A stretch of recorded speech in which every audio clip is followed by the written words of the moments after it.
The ADB is keeping its growth forecast for 2014 at 7.5% and 7.4% for 2015. What contributed to that outlook?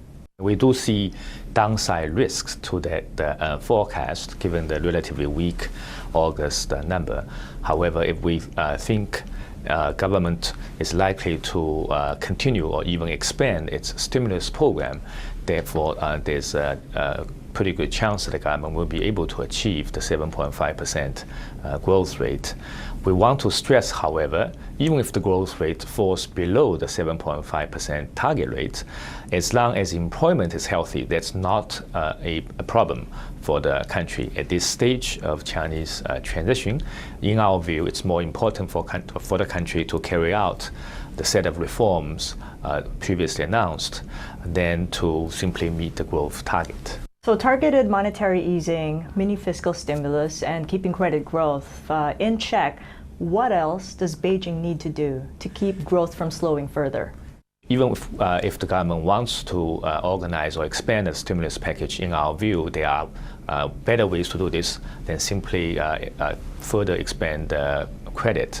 For example, a broad-based tax cut, perhaps coupled with further downsizing the role of government economy will be very, very helpful, both to the medium-term growth as well as to the short-term growth. If the government is willing to couple those reforms with further downsizing the civil service, that could even be more helpful. What are the risks to your assessment? There are, of course, still risks, both inside and outside. Inside the country, if the real estate sector turned out to have more dramatic deterioration of the fundamentals than currently projected. Externally, if the Europe turned out to go into deeper recession than currently projected, these certainly would affect Chinese economic outlook as well. China, one of the three biggest economies in the Asia-Pacific region, what role does China's structural reforms have in shaping the regional outlook? So China is the largest economy in the Asia-Pacific region. Therefore, it affects the regional economy's overall outlook in two ways. One is directly, since it accounts for half of the developing Asia. Any changing Chinese growth outcome affects regional number in a straightforward way, right? It's half of the developing Asia.